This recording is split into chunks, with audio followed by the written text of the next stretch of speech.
We all just cried on the phone how Brazil-born Macario made USWNT dream a reality.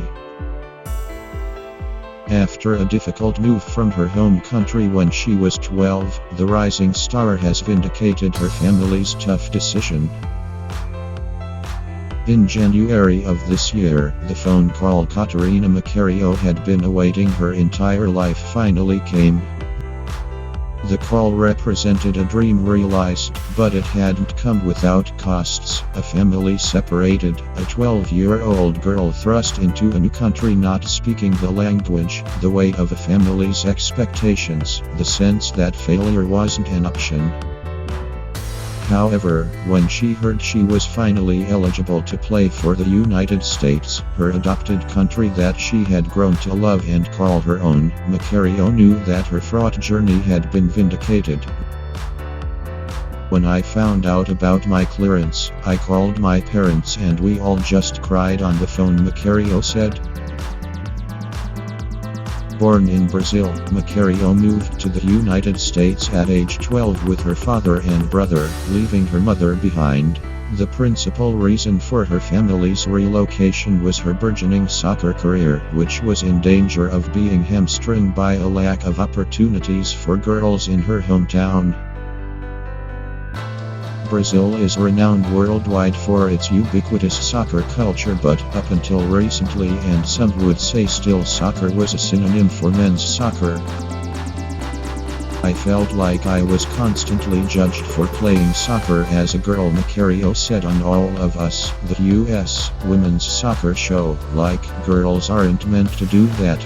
They're meant to play with dolls and do ballet, and it was just very, very sad that I was unable to feel comfortable doing the thing that I loved.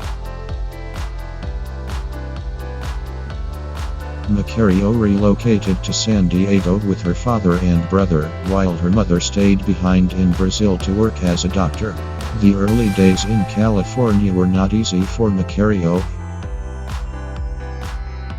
On top of being in a new country and barely speaking the language, she felt the weight of expectations on her shoulders.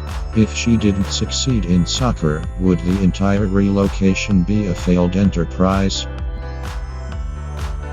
Being a 12-year-old girl and knowing that your family is doing this, really thinking about you and almost seeing you as an investment in your future, it definitely took a toll at times, Macario said. It was such a hard transitional period that I would just really get in my head and think whether we had made the right decision. At times I literally asked, can we go back? But Macario and her family persevered. The pressure didn't faze Macario, it made her better. Success at the youth level was followed by a starring role at Stanford University. In the fall of 2020, Macario was called into senior U.S. national team camp for the first time. She had been granted her U.S. citizenship but could only train with the team as she awaited clearance from FIFA to play in matches. By that time, Macario was coming off back-to-back Hermann Trophy wins as the best player in college soccer, and was considered one of the best prospects in the world. But this wasn't Stanford anymore. This was the USWNT. It was something so special that I just couldn't believe with my own eyes, Macario said of her first call-up. I was seeing Kelly O'Hara and Becky Sauerbrunn, and all of them.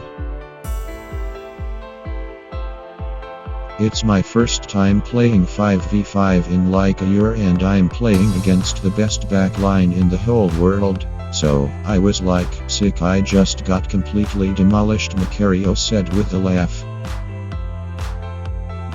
But as she had done in the past, Macario started adapting to her new surroundings. And being in the national team environment taught her something significant too.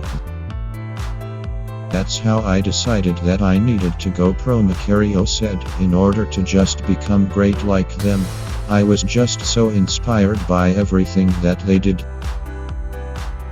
This summer, Macario, now playing for European Power Lion, was named an alternate in the US Olympic squad. In previous Olympics, alternates would only be eligible to play if they replaced a player on the active roster, but for the rescheduled Tokyo Games, alternates were eligible to play each match.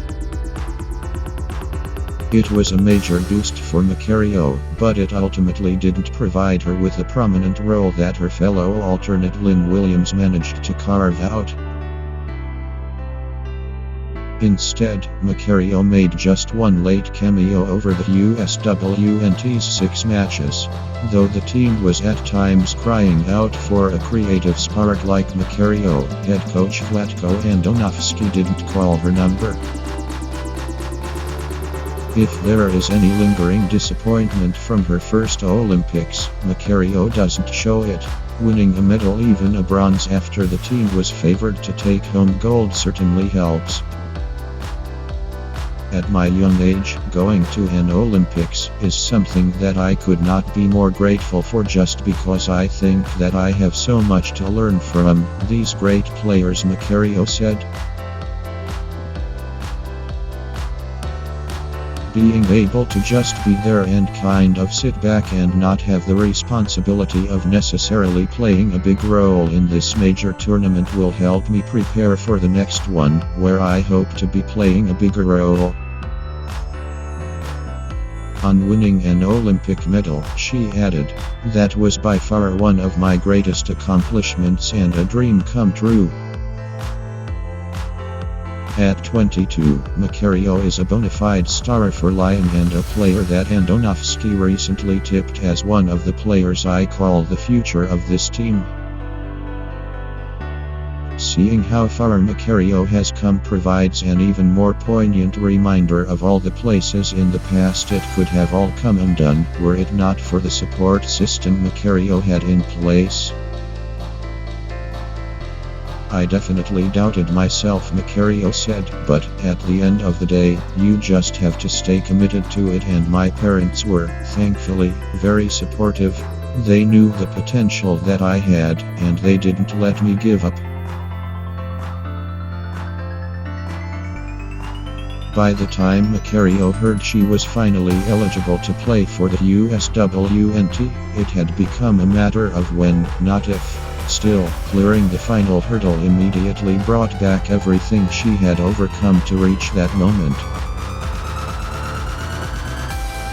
The 12-year-old girl who didn't speak English and wanted to go back home had transformed into everything she and her family hoped she would. "I feel like at this point in my life, just like this year, it's been like, okay, I guess all the sacrifices were worth it," Macario said. "It was definitely tough, but I wouldn't take anything back." Thank you for watching. Don't forget to subscribe, like and share on your social media. And see you in the next video.